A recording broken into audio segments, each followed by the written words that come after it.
You didn't build a heavy business on purpose. You built one and it felt good at the time. You added one more offer, one more platform, one more marketing strategy, one more initiative, and none of them felt wrong when we added them.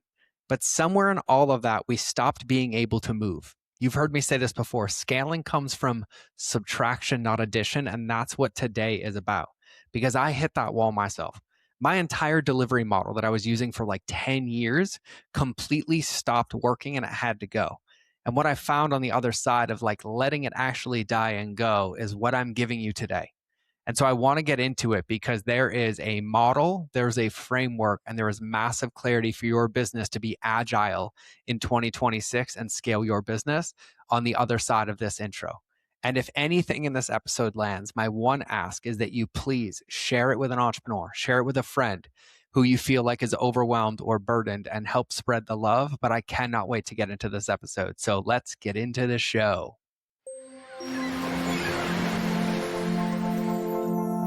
Let me ask you something honest. This is a question to sit with.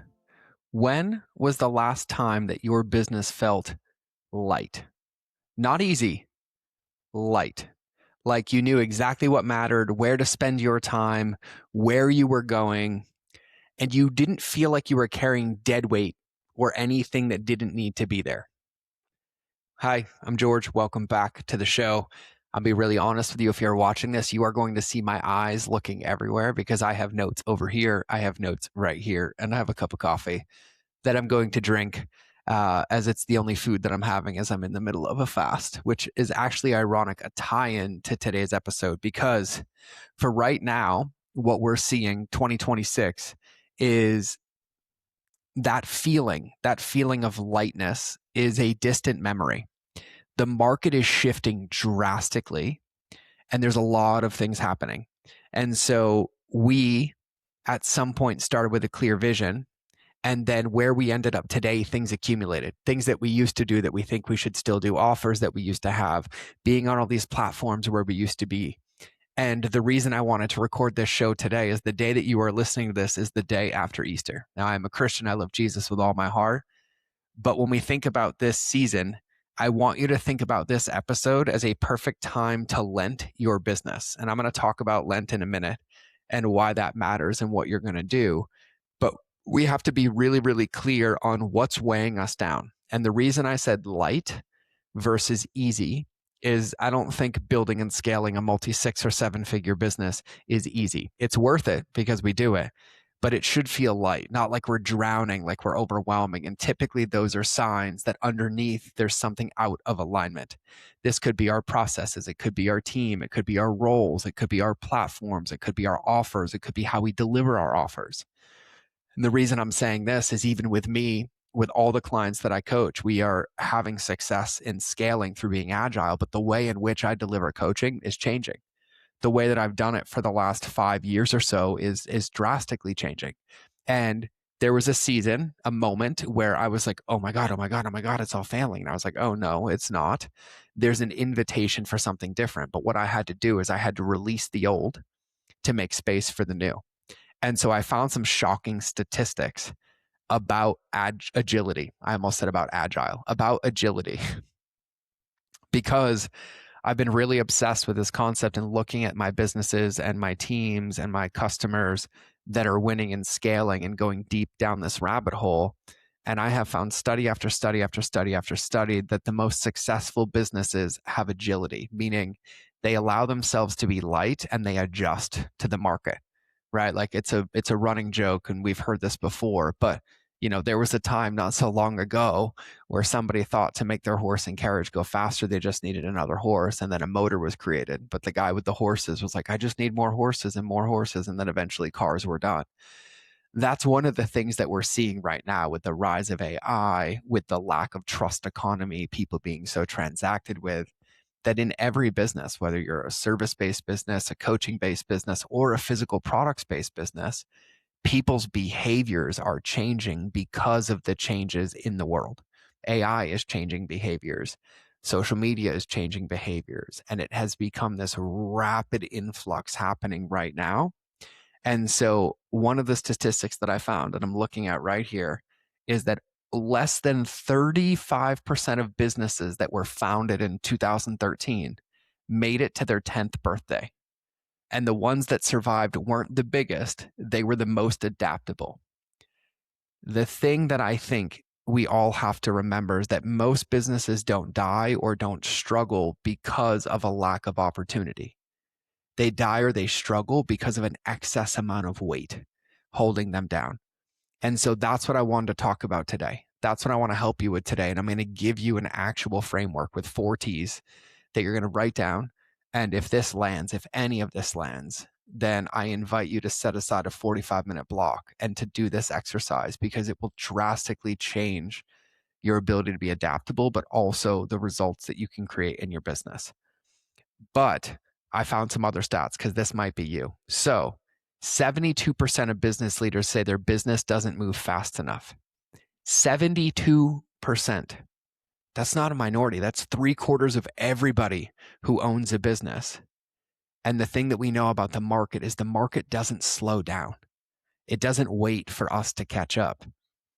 What it asks us is, are you ready for this opportunity? And if we're not, it passes us by and it goes to the person who is. And I think it's important because in, I don't know, let's say the last 30 days, I've probably talked to, fairly to say, 30 different businesses, 30 different ones. And the ones that are winning right now are not the biggest, and they are not the ones with the most going on. They are actually the ones that are the most focused and the lightest to be adaptable. So agile, right? Meaning we can move fast, we can adapt fast. Purpose driven, meaning we're connected to our person, the mission, and the thing that we help them with, and we're living by our values. They are massively outperforming everybody because it's attacking the current market, which is people aren't trusting and people don't want more information. They want more integration. Businesses aren't won when you're hidden behind a laptop, building tools, building AI tools, building content, building courses. It's won when you're applying that to the people who need our help the most to get the result and to trust us. And so when we really, really think about what's happening right now, being agile and light is our biggest opportunity, which is what brings us to the framework. And I'm borrowing this from Lent, because whether you observe Lent or not, it doesn't matter, because the theory of Lent, which is the practice itself, is genius for business. What we're really doing, it's a season of intentional subtraction. With Lent, we look at our life and we ask, what do I need to let go of that is getting in the way of my relationship with God? And how do I let go of that to move into what's next for me? And then we do it on purpose before our circumstances force us to.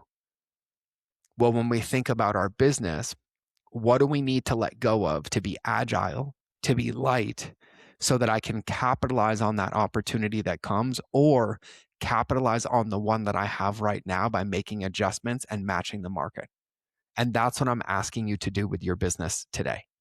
Because we know, and if you don't know, if you're the 1% or the 1% of people listening to this where your business is easy, it's growing, it's just running, nothing's changed, congratulations, you found the perfect business to ride this wave. But for everybody else, I think they're starting to realize and see how fast the market is shifting. And it's not the ones that are struggling because of lack of opportunity. They're struggling because they feel so weighed down, and we don't need to be weighed down. So here's your framework. It's 4 words, and I want you to write down what each of them means. I'm going to give you the definition of each of them, and then I'm going to give you an exercise to do at the end. So it's 4 words, 4 questions, and 1 honest audit for you. Here's the 4 words. By the way, I have my little bobblehead that Xander sent me as a gift after I keynoted like 2 years ago. I love this dude. Here's your 4 words. Sorry, that's my ADD brain. 4 words. Trim, transfer, treasure, or trash. Trim, transfer, treasure, or trash.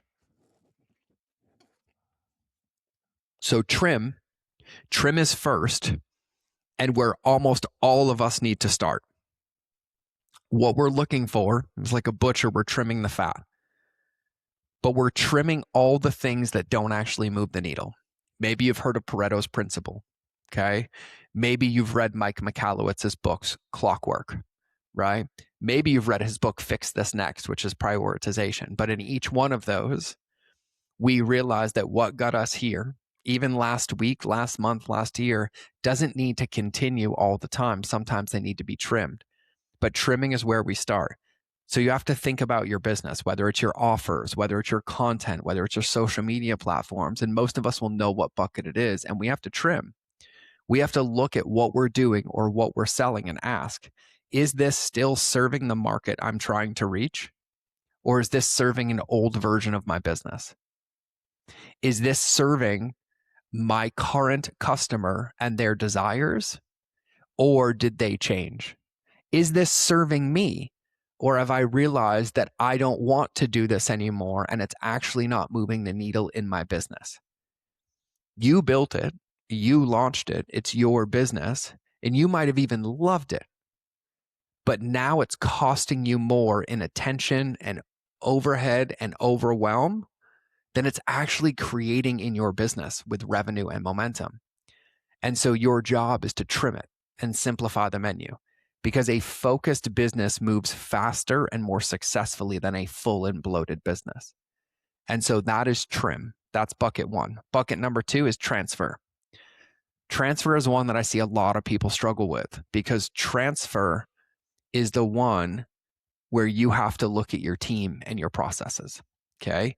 Whether that's one person on your team, a part-time person on your team, or a team of 12, or like yesterday's client, a team of 40. You have to look at your team and be honest. Does your team have overlapping roles? Are there two people doing the same job? Are there processes that exist because people never stopped to ask why? Are there processes that don't exist that would make us more agile? Are there people that are doing things that are just checking boxes that need to be moved into a different bucket? Do you have a team, but you're not utilizing them because you're shouldering all of it and weighing yourself down? These are just a few of the questions to ask when you think about transferring, because businesses that have fewer layers of management make decisions faster and implement changes more quickly. And so that's not a coincidence. It's just a matter of clarity of ownership. Who owns what? Who does what? What gets the result? What do we do if it doesn't happen? And so this comes down to knowing exactly who does what and why. You might have a podcast like I do, and you might have been the person that was outlining every single episode. But eventually you record so much and you have so many clients and so many things that you might not be the best one to outline the episode. You might need a team member to give you ideas and feed you ideas and give you an 80%, and then you audit it, adjust it, and then launch it. But as we grow in our business, we should constantly be looking at, what are we trimming? What are we transferring? And so that is transfer. We have to know that we have to get the right work to the right people, and we have to cut out the fluff that's slowing everything down. So that's transfer. Number three is treasure. Treasure is the one that gets neglected the most. Okay. When we get into seasons of the market's changing, the business might feel hard, or even things are going in flow, whether we're in seasons of growth or seasons of chaos, we often walk right past the things that are actually working, and we overcomplicate the process to try to fix them or do more of them. Treasure is about finding those things that are working and giving them more focus, more resources, more of our attention. What is actually driving revenue right now? What is actually driving leads right now? What's the offer that your clients love and are responding to the most? Who's the team member that punches way above their weight? Whatever it is, you have to invest in it. You have to double down on it. Because the businesses that pull ahead aren't the ones that just cut. They redirect, but they also know when to double down. They move resources from what's dying to what's alive. And so a tangible example that I will tell you right now, with 1, 2, 3 of my active coaching clients who were still scaling and scaling in this market, is that we used to just be able to send out email blasts, and then we would have like a 7-part email sequence, and then it would go to like an automated webinar, and then they would sign up. None of that is working. And I mean, none of it. But what is working is to send out 1 to 2 emails to invite them to a live community call. And then everybody meets live and we interact and we coach and we ask questions. And then those people and more of those people are quote unquote converting into the program or into the offer than we ever had going into an automated webinar. I have another one where somebody was having like 8 active call to action links in their Instagram where they're like, yep, I'm just going to keep making content. Their content was getting good engagement. Their engagement was good. But then there were 8 links to overwhelm people. And so people were clicking and not really doing anything. Well, we removed the 8 links and we invited them to start conversations with us in the DMs, asked a couple of questions, and then sent the link that was most relevant. And then conversions are going through the roof. So when we think about treasuring tends to be things that we did in our business early on that worked, and then somehow we processed ourselves out of them. We removed ourselves and then wondered why it stopped working. So treasuring is treasuring those things that keep the needle moving. For me, it's this podcast, it's doing coaching calls, it's speaking, it's connecting with people. Those are the things that I treasure because they create opportunity. They move the needle way more for me than me sitting behind a laptop plugging away at AI for 8 hours trying to solve my problems, because it puts me in the market and it puts me on the field. So for treasure for you, it's what is it that you treasure and what is your business treasure? And then the last one, trash. This one is the hardest. I'm going to own that, but it's also the most freeing because trash is not something we don't know. It's what we know already needs to go. It's not the stuff that we're unsure about, but the things that we need to trash, meaning we need to stop doing, we need to stop playing in the bucket, we need to stop offering. We already know what it is, right? We have this project that's been almost ready for 8 months that we haven't launched, or we have a revenue stream like a group coaching offer that requires enormous energy, but it has minimal return and nobody's joining it, or the initiative that you announced as an idea, but everybody stopped believing in, so you didn't launch it. When we think about the current state of the market right now, the pressure is constant. I'm not downplaying that at all. There's economic uncertainty, there's war, there's political stuff, there's geopolitical shifts. Technology is changing left, right, and center. And with all of that, we cannot afford to carry dead weight into that environment because we need to be as fast and agile as possible. We need to trash the things that need to be trashed, take them off the menu to create space for something new. We need to decide and move on. I even had a call yesterday with an entrepreneur that I love and I admire, whose entire business was built online, online events, online programs, online launches, and massive success. And the last 8 to 10 months has been like cricket. And for the first time ever, they're like, I'm doing live events. I'm doing high touch point, high ticket live events. Minimum $5,000 a ticket. I'm not doing any more than 10 people at each event, and has a waiting list already before she's even launched because people are craving that connection and those pieces. But in order for her to do that, she had to let go of quite a few things. And so I'm in the same bucket. My clients are in the same bucket. And the question is, are you going to play in that bucket? Because the trashing is what creates space for new items to be on the menu. It creates space for you to double down on the things that you treasure. It lets you know what you should transfer or bring to a team member. And sometimes it lets you know how you can do the thing that's working more efficiently so that you can keep it. So here's what I invite you to do. And this is 100% on you.